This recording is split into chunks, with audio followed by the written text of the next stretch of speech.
Selamat pagi hadirin dan pemirsa CNBC Indonesia. Selamat datang dalam Green Economic Forum 2023 bersama saya Andi Shalini atau Sasa.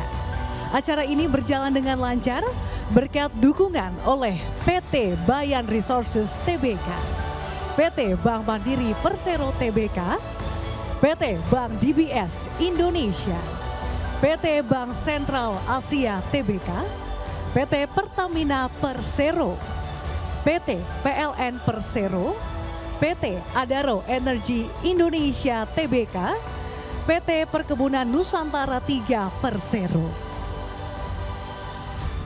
Hadirin dan pemirsa, seperti kita ketahui Indonesia adalah negara yang kaya akan sumber daya alam. Namun di sisi lain juga memiliki masalah lingkungan yang cukup serius. Oleh karena itu perkembangan energi hijau dan juga energi yang ramah lingkungan ini menjadi sangat penting bagi masa depan Indonesia. Oleh karena itu hari ini kita akan mengetahui apa saja terkait dengan langkah-langkah nyata khususnya dari dunia usaha. Dan juga seperti apa tindakan nyata dari pemerintah Indonesia untuk mempromosikan pemanfaatan energi hijau. Untuk itu kami persilahkan kepada yang terhormat Ketua Umum Perkumpulan Industri Kendaraan Listrik Indonesia atau Periklindo sekaligus Kepala Staf Kepresidenan RI Bapak Muldoko untuk memberikan keynote speech sebagai pembuka CNBC Indonesia Green Economic Forum 2023.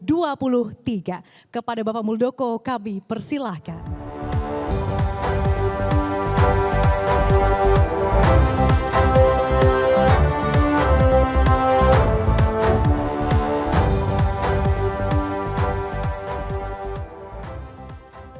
Hadirin sekalian, pada hari Selasa yang lalu, Kantor Kepala Staf Presiden telah menerima Direktur Country World Bank Indonesia dan Timor Leste.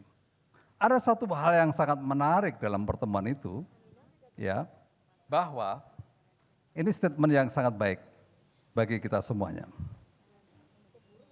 Tren ke depan pertumbuhan ekonomi sebuah negara sangat ditentukan oleh komitmen negara tersebut atas green economy. Itu.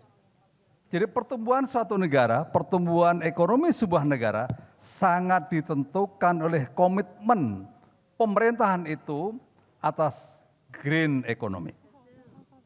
Dan dinyatakan bahwa Indonesia itu sudah on the track dalam konteks itu. Ini sungguh menarik, tepuk tangan dulu dong. Saya akan urai ini on the track-nya seperti apa. Jadi mohon maaf ini saya berbicara dulu sebagai Kepala Staf Presiden ya. Nanti baru sebagai Ketua Periklindo. Hadirin sekalian, Indonesia telah menunjukkan komitmen yang sangat kuat dalam konteks green hijau, green economic ini ya. Bagaimana transformasi ekonomi menuju ekonomi hijau dijalankan secara nyata oleh Bapak Presiden Joko Widodo ini. Nanti akan terlihat apa nyatanya itu. Berbagai kebijakan pemerintah diantaranya yang berkaitan dengan pemulihan lahan yang rusak. Berikutnya pencegahan deforestasi, perbaikan pemetaan lahan dan pembentukan lembaga yang berkaitan dengan perbaikan lahan. Seperti diantaranya apa itu badan gambut, ya, restorasi gambut. Itu nyata-nyata telah menghasilkan sesuatu yang sangat signifikan dalam pengendalian karbon emisi. Berikutnya, penurunan emisi ini ternyata sangat menguntungkan Indonesia dalam jangka panjang. Ini pernyataan dari World Bank, ya. Khususnya dalam bentuk peningkatan produktivitas pertanian, perbaikan kesehatan, dan berkurangnya potensi kehilangan pendapatan akibat kematian yang disebabkan oleh kerusakan lingkungan. Bukti aksi nyata atas ekonomi hijau ini adalah mampu menurunkan laju deforestasi Indonesia Angka kebakaran hutan kita telah turun 88% hadirin sekalian. Dulu kebakaran hutan kita sangat tinggi. Ini dengan upaya yang sangat keras, ada penurunan yang sangat signifikan. Berikutnya, rehabilitasi mangrove. Pada tahun 2024 kita menuju ke 600.000 hektar. Itu targetnya pemerintah. Berikutnya lagi, ya. Ke depan kita juga akan membangun 30.000 hektar kawasan industri hijau. Dan diharapkan nanti akan menghasilkan ada 9.000 megawatt di sana. Kita mengarah kepada penggunaan energi baru terbarukan 23%. Ini luar biasa. Mari kita lihat dari sisi kebijakan. Hadirin sekalian bahwa dalam rangka menuju zero emission, di dalam RPJMN kita, rencana pembangunan jangka menengah telah menetapkan bahwa pengendalian perubahan iklim menjadi salah satu yang diprioritaskan. Dan Indonesia juga sangat komit bahwa Indonesia telah meratifikasi Undang-Undang Nomor 16 Tahun 2016 tentang pengesahan Paris Agreement yang merupakan konvensi untuk menghadapi perubahan iklim dunia. Ini langkah-langkah strategis yang dijalankan oleh pemerintah, sangat real. Berikutnya, komitmen Indonesia untuk mengurangi emisi karbon. Indonesia memiliki Undang-Undang Nomor 71 Tahun 2016. Mohon maaf, 2021. Diikuti lagi oleh Peraturan Pemerintah Nomor 98 Tahun 2021. Isinya adalah bagaimana target penurunan emisi gas kaca atau emisi. Emisi gas rumah kaca itu telah ditentukan targetnya oleh pemerintah melalui undang-undang itu dan peraturan pemerintah nomor 98 tadi.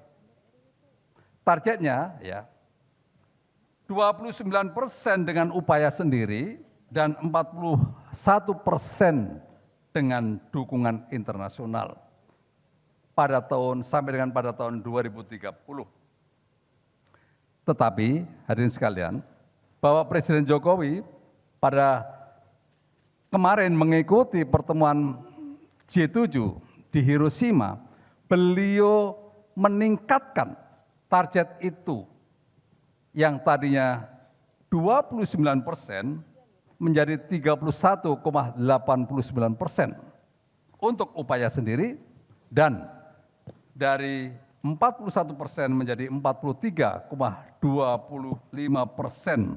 dukungan internasional. Ini sungguh luar biasa, sungguh luar biasa. Selanjutnya, ini saya berbicara selaku Ketua Periklindo. Hadirin sekalian, untuk mencapai net zero emission pada 2060, kita menuju kepada zero emission, pemerintah juga melakukan langkah-langkah di sektor transportasi, langkah-langkah perbaikan lingkungan di sektor transportasi. Melalui Perpres 55 tahun 2019, yaitu percepatan KBLBB. Tidak cukup di situ, pemerintah menurunkan lagi Inpres nomor 7 tahun 2022 yang sifatnya mandatori kepada pemerintah pusat dan pemerintah daerah untuk mempercepat penggunaan mobil listrik di lingkungan kerjanya melalui mobil dinas. Ini langkah-langkah ini telah bergulir, disosialisasikan dengan masif dan cepat. Berikutnya, tidak cukup di situ, Menteri Keuangan juga telah mengeluarkan peraturan Menteri Keuangan yang memberikan sejumlah subsidi dan insentif. Subsidi kepada 200.000 kendaraan sepeda motor yang akan diberikan subsidi. Setiap sepeda motor subsidinya 7 juta rupiah. 7 juta rupiah itu subsidi diberikan kepada pembeli, bukan kepada pengusaha. Sehingga harga itu menjadi lebih ringan bagi para pembeli. Hadirin sekalian, dalam menuju kepada ekonomi hijau, ternyata ada tantangan kita. Tantangan kita, ya, kita akan melakukan transformasi energi, itu perlu anggaran yang sangat besar. Kalau kita nantinya menuju ke sana, dana yang diperlukan itu kurang lebih 3,799 triliun untuk melakukan transisi energi dan mengatasi pencemaran lingkungan. Cukup besar. Itu tantangan yang pertama. Tantangan yang kedua, World Bank kemarin mengingatkan Uni Eropa akan memberlakukan kebijakan pengenaan tarif untuk produk-produk yang dikategorikan sebagai non-green. Ini World Bank sudah mengingatkan. Dan sekali lagi, kita sudah menuju ke sana, maka tugas kita semuanya adalah bagaimana memberikan dukungan, support yang semaksimal mungkin agar isu kebijakan tentang green economic betul-betul mendapat dukungan sepenuhnya dari kita semuanya, dari masyarakat Indonesia. Karena dengan itu bisa dipastikan Indonesia akan memimpin dalam pertumbuhan ekonomi di dunia ke depan. Karena kita sangat komit menuju green economic. Terima kasih kepada hadirin sekalian. Dan saya akhiri, Assalamualaikum warahmatullahi wabarakatuh. Waalaikumsalam warahmatullahi wabarakatuh. Pak Muldoko, terima kasih. Kami mohon kesediaannya untuk tetap berada di atas panggung dulu, Pak. Karena dalam kesempatan kali ini CNBC Indonesia mempersembahkan Green Ratings by CNBC Indonesia Research. Nah, hadirin dan pemirsa, Green Ratings ini adalah pemeringkatan penilaian, Pak, terhadap perusahaan yang memiliki concern lebih di atas rata-rata industri terhadap perusahaan terkait dengan praktik bisnis yang ramah lingkungan dan juga berkelanjutan. Hal ini melibatkan penggunaan indikator dan juga kriteria yang mencakup berbagai aspek keberlanjutan seperti efisiensi energi, pengelolaan limbah, perlindungan alam, tanggung jawab sosial perusahaan, pembiayaan dan juga sebagainya.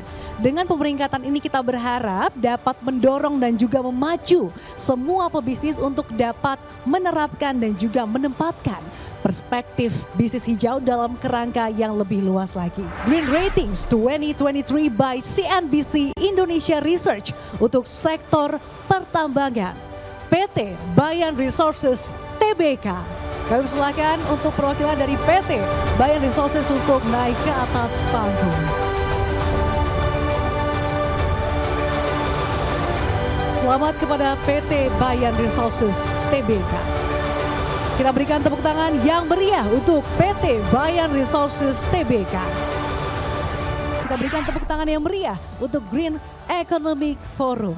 Acara ini berjalan dengan lancar berkat dukungan oleh PT Bayan Resources Tbk, PT Bank Mandiri Persero Tbk, PT Bank DBS Indonesia, PT Bank Sentral Asia Tbk, PT Pertamina Persero, PT PLN Persero, PT Adaro Energi Indonesia Tbk, dan PT Perkebunan Nusantara 3 Persero.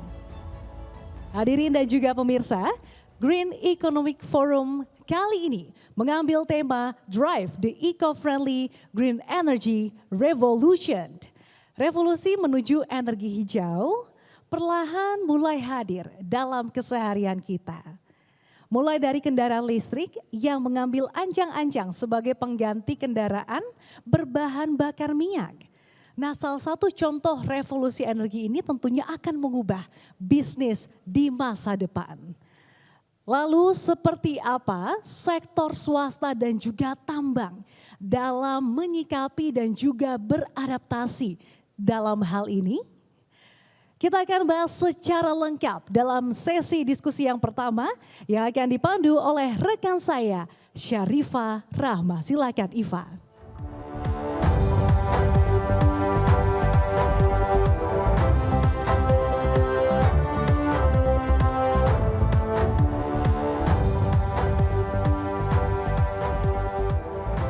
Selamat siang Bapak Ibu hadirin, pemirsa CNBC Indonesia. Perkenalkan saya Syarifah Rahma, senang sekali bisa menyapa dan memandu sesi diskusi yang pertama dalam acara Green Economic Forum 2023. Dan di sesi diskusi yang pertama hari ini tentu akan berlangsung dengan sangat menarik dan kita akan kembali meningkatkan optimisme kita untuk bersama mencapai tujuan bersama, yaitu transisi energi yang bersih demi kehidupan yang lebih baik di masa mendatang. Dan tentu hal ini bisa dimanfaatkan dengan strategi yang matang juga tentunya. Dan seperti yang tadi disampaikan oleh Bapak Muldoko bahwa potensinya begitu besar dan juga kesempatan yang diambil begitu besar. Di satu sisi juga bisa menguntungkan Indonesia dari berbagai aspek.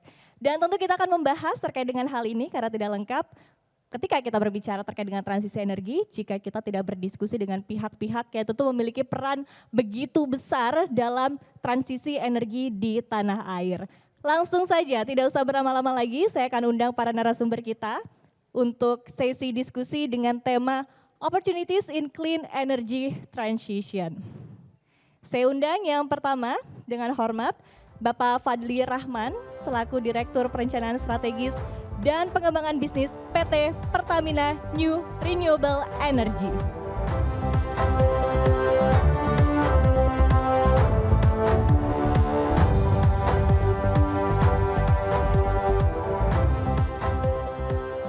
Baik, kami undang untuk narasumber yang kedua dengan hormat Ibu Kamia Handayani selaku Eksekutif Vice President of Energy Transition and Sustainability PT PLN Persero.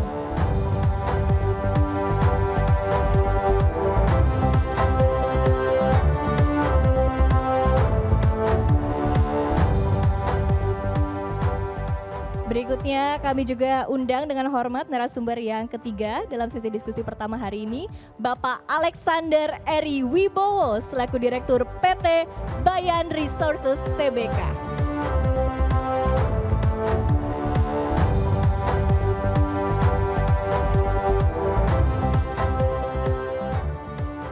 Baik, kita sapa dulu narasumber kita yang luar biasa pada sesi diskusi hari ini dengan tema Opportunities in Clean Energy Transition. Dan tentu kita akan membahasnya seperti apa strategi yang sudah disiapkan tentunya untuk mencapai transisi energi dan juga tantangan yang dihadapi. Dan kita sapa terlebih dahulu, apa kabar Pak Fadli?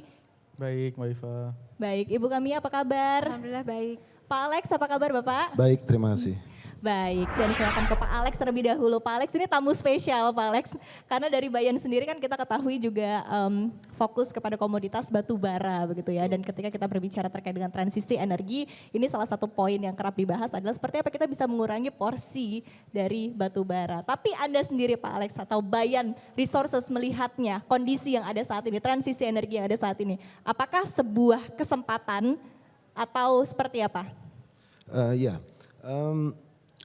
Sebagaimana kita sadari bahwa sekarang kita dalam periode transisi energi menuju net zero emission 2060.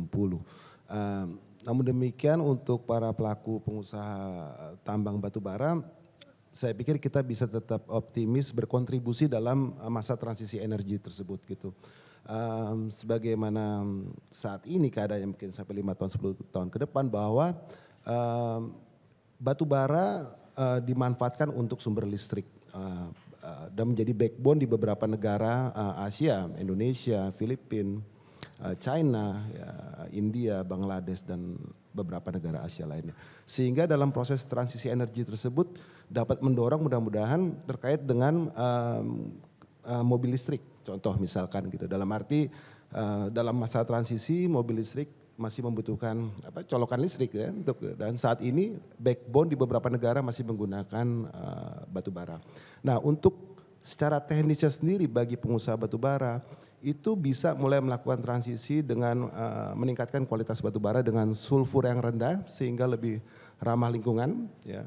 Sampai nanti dapat juga batu bara itu difungsikan menjadi dikonversi menjadi untuk kebutuhan petrochemical. Jadi bukan hanya listrik tapi menjadi petrochemical seperti metanol, etanol ya. Tentu saja ini lebih berubah fungsi konversi. Jadi tetap pelaku industri batu bara bisa berkontribusi ya dengan meningkatkan kesadaran pengelolaan terhadap lingkungan sekitar dan juga melakukan upaya konversi dari batu bara sebagai sumber listrik utama menjadi bisa jadi bahan baku dan bahan derivatif untuk petrochemical. Demikian. Pak Alex, kalau kita berbicara terkait dengan batu bara dan juga masa depan dari batu bara ini menarik begitu ya, karena di satu sisi kita ketahui bahwa ini adalah komoditas andalan Indonesia begitu, dan bahkan kontribusi dari batu bara untuk pendapatan negara juga begitu besar begitu, sehingga nanti ketika transisi energi ini juga dilakukan menjadi pertanyaan seperti apa nasib dari batu bara, dan juga di satu sisi juga seperti apa nanti kontribusinya kepada pendapatan negara juga begitu Pak Alex. Nah, tapi dari Anda sendiri atau dari Bayan Resources, strategi seperti apa sih yang sudah disiapkan gitu ya, seiring dengan mungkin off-takernya di dalam negeri sudah akan lebih berkurang begitu, tapi mungkin ada potensi-potensi juga di luar negeri untuk batu bara sendiri seperti apa? Ya, kalau kita lihat bahwa tadi berbicara mengenai ketahanan energi, disampaikan bahwa kekayaan alam batu bara di Indonesia itu tercatat 2022 itu sekitar 91,8 miliar ton.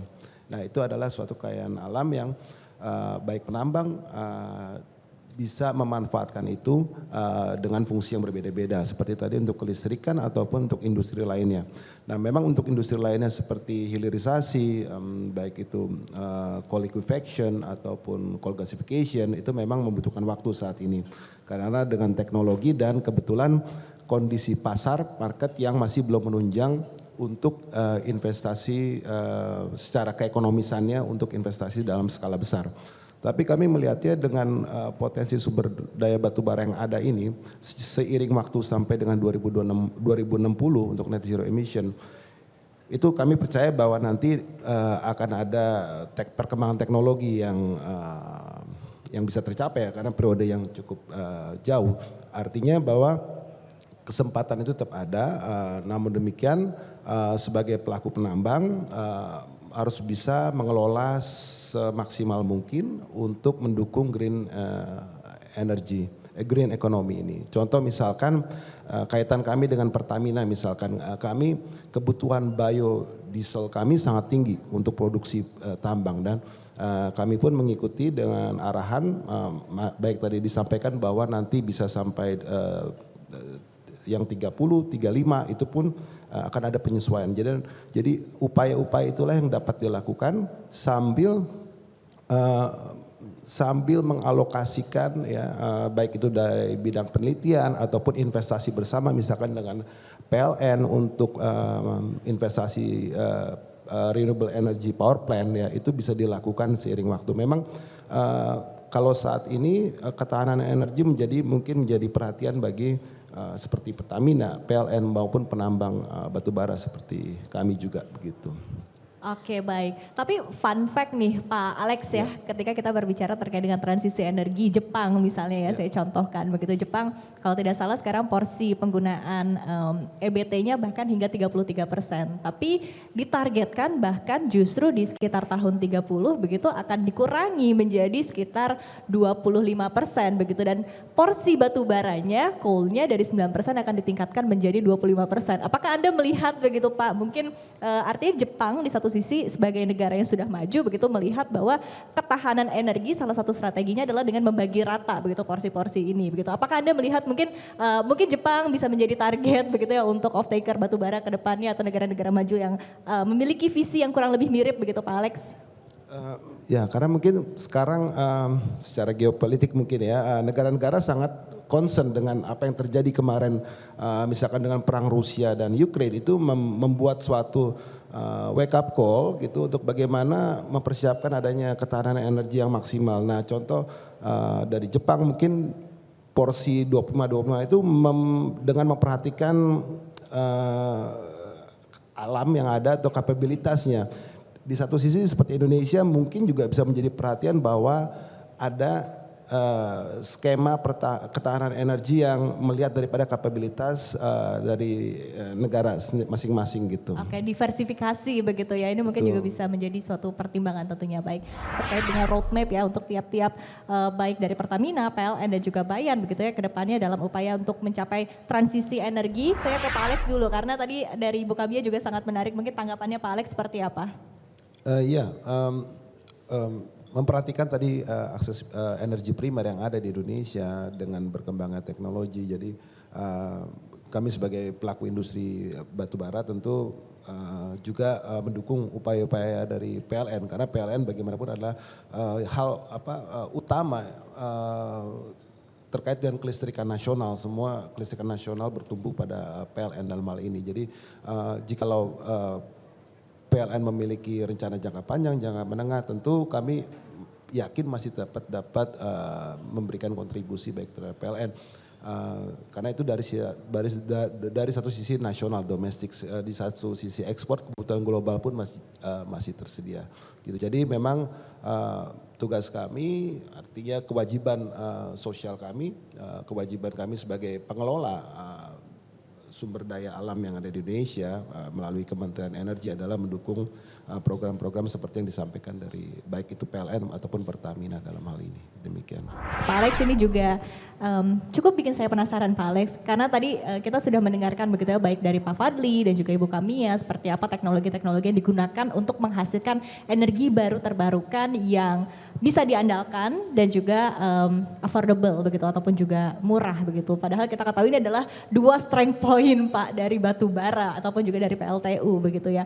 Nah kemudian tapi di satu sisi kita juga tetap berpendapat bahwa diversifikasi energi sangat diperlukan begitu. Tapi dengan catatan mungkin energi batu bara yang lebih rendah emisi ke depannya. Dan ini dibutuhkan teknologi yang pastinya juga tidak murah Pak, dan mungkin akan berpengaruh juga kepada output mungkin nanti untuk harga batu bara sendiri seperti apa yang dijual tentunya ya. Seperti apa kira-kira Pak? Apakah akan berpengaruh juga begitu? Terhadap market terhadap market batubara dan juga mungkin dari cost investasi yang dibutuhkan dari perusahaan batubara untuk meningkatkan tadi ya dari batubara sendiri yang lebih ramah energi ke depannya.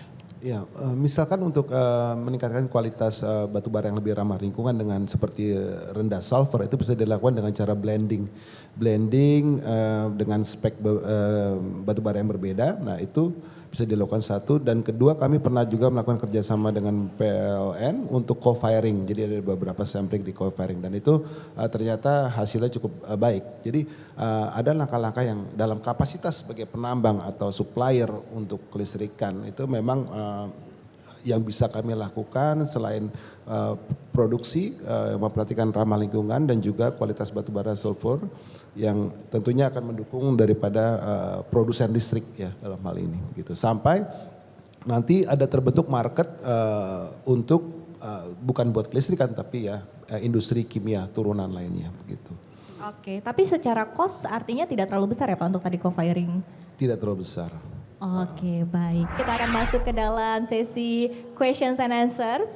Kita akan memberikan kesempatan bagi Bapak Ibu hadirin yang ada di sini untuk bertanya langsung dengan para narasumber kita. Baik.